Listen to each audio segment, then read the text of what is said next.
The month of September has us multiplying by 3. So this is the student-facing goal statement.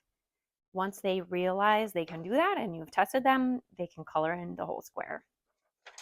So to warm up, I'm going to have you try some soccer ball counting.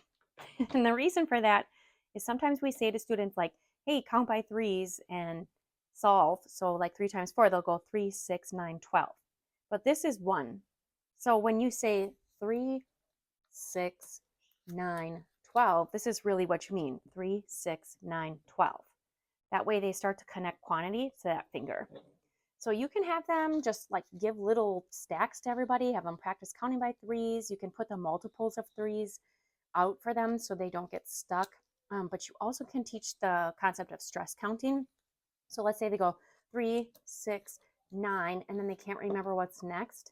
They can whisper 10, 11, and then say loudly 12, because then it starts to stick that last one in your brain.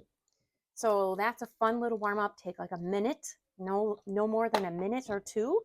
And the other option for a warm up for this month would be to mix it up with multiples. So you have multiple of threes. I like to either put them all out and they put them in order as a group, or another way would be just to simply put down all of the multiples and then leave one in your hands. And they have to try to figure out which one's missing. So obviously it's 3, which is kind of funny. You can take 2 out. You can have the students hide one, just kind of make it fun, have them just getting used to seeing those products. Then we're going to go into the meat of what you're doing with some visuals. So here we've got some visual area cards. Now you're going to have cards that have all the grids, but no numbers. You'll have cards that have the grids that's partially covered, also no numbers. And then you'll have where you have the grid with no grid lines and numbers. And so one thing you can do is put these all out and have them match the 3 together that belong together. There is also some cards here that have like a missing factor.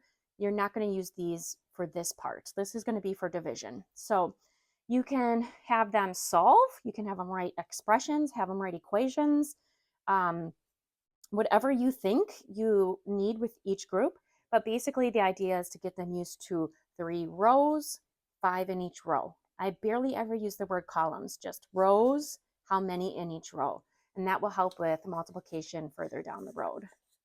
So again, you can differentiate students who need grids, keep the grids showing as much as possible. If they're ready to be thinking about it like this, that's even better. So those are just visual area cards. The next one I have are the visual dot cards. So you're going to grab the ones that have 3 dots. Some have them covered, some are open. So again, write expressions, write equations, write products. Just hand a card, write the product. Hand the card, write the product. You can have them write expressions, whatever you would like to do. And then I have some bar model cards. These are similar in that it shows quantity, which is nice. So bar models are the idea that we have just one giant bar, but it's split into groups. So there's 5 groups with 3 in each group on this card. Here there's 1, 2, 3, 4, 5, 6 groups with 3 in each group. So again, writing expressions, writing products, writing the total. You'll notice too that there are division cards in here. So it'll say division on the bottom. So don't pull out division yet. We're just going to do multiplication first. The last way to practice times 3 are with these array flashcards, which I love, love, love, love these. So it has the expressions, but it also has an image.